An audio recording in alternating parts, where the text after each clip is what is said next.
So recently we put together a video of 3 bits that I love. To balance things out, here are 3 bits that I hate. 3 bad bits. We'll start with the dreaded Tom Thumb. This is a bit you see quite a bit, although less these days. It is a terrible design. They tend to be made out of terrible materials. They teach your horse terrible things. Why is that? Well, the shank is extremely short. So the purchase is almost non-existent. Now you could say, here's a nice little feature. Here's a little extra ring so you can put your curb chain or strap on that and it will eliminate pinching.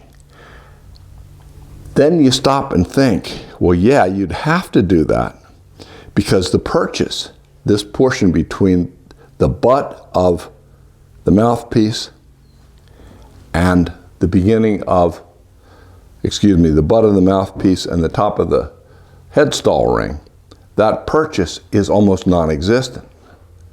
It is tiny.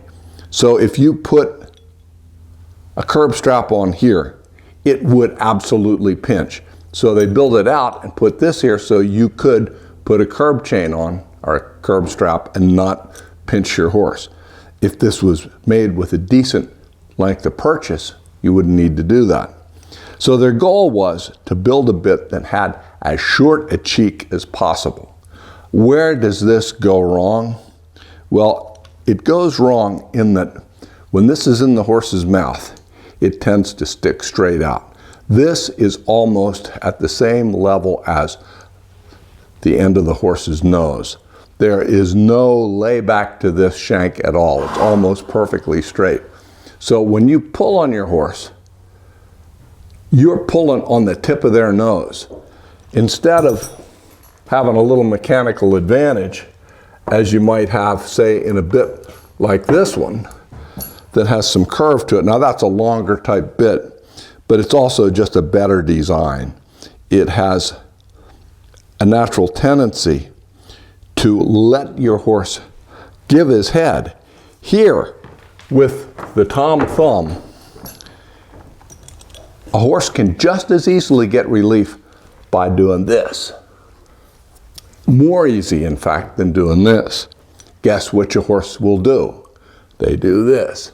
You will use this bit to teach your horse to throw his head and carry his nose out like a Tibetan yak.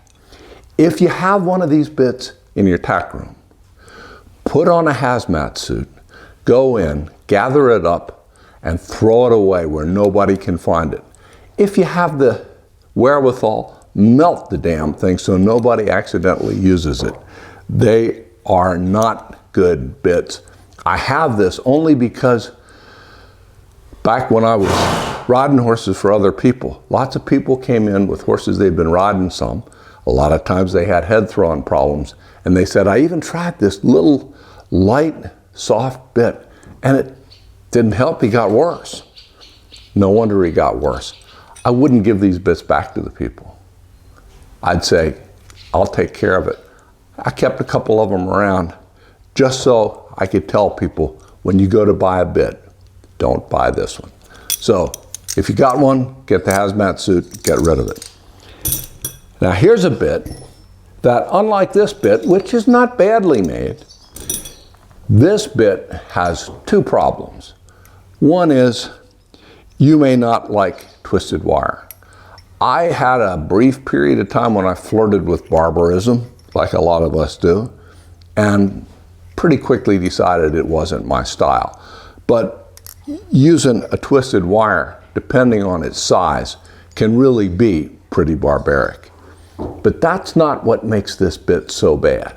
This bit is straight up poorly made, and I didn't pick it up when I grabbed this off the bargain table at a little tack store in California.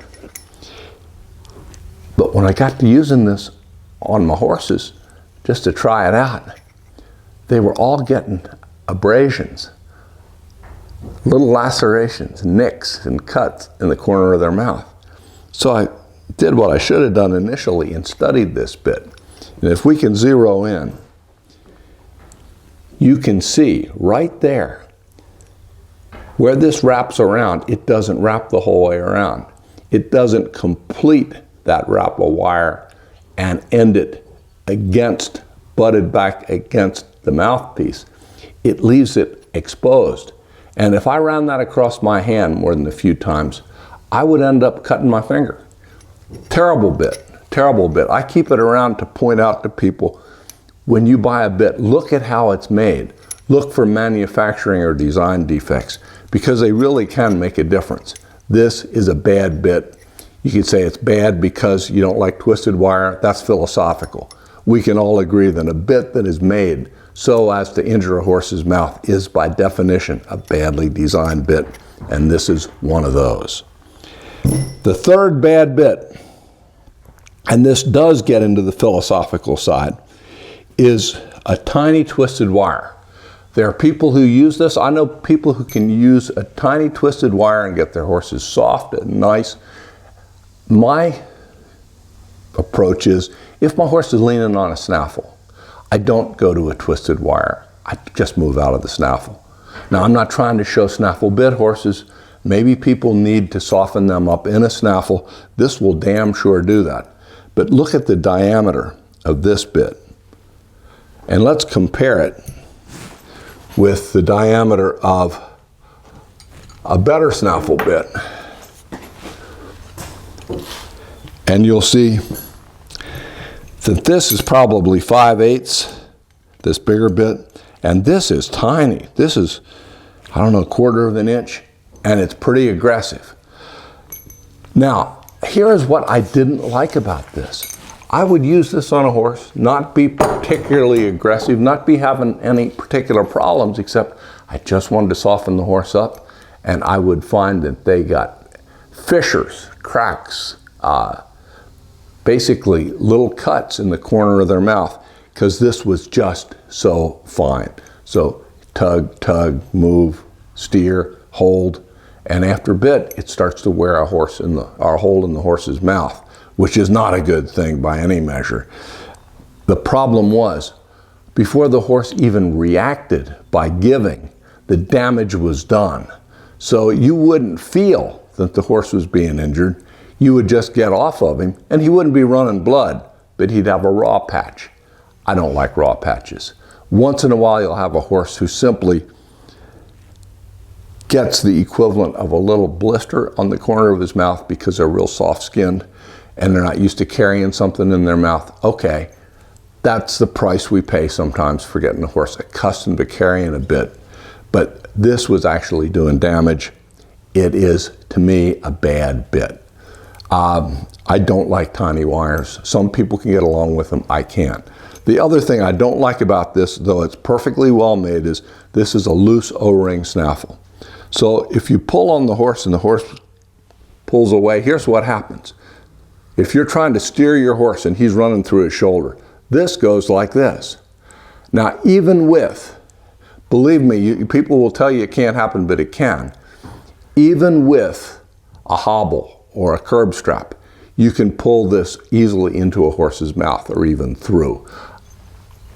I really don't care that much for loose ring snaffles, but these very loose rings like this, while they have a lot of signal, and that's good, they also, if you have to tug on a horse and they run through their shoulder and they get bent out of shape, all of a sudden you realize you pretty much got the head stall in their mouth instead of the bit. That's not a good thing.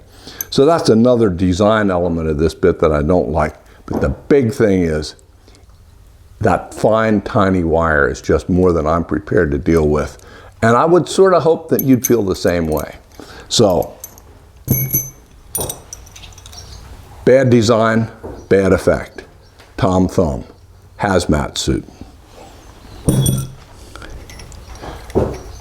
Badly manufactured, hurts your horse. Throw it out unless you keep it for an object lesson for other people. Don't mistakenly think you can fix that. You can't. And just too damn aggressive for the likes of me and maybe for the likes of you.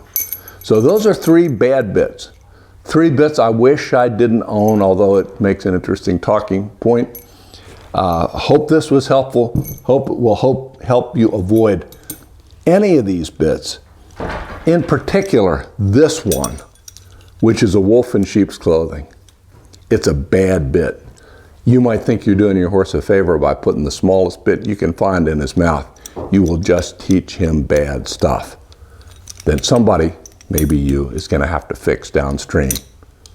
Hazmat suit. Till next time.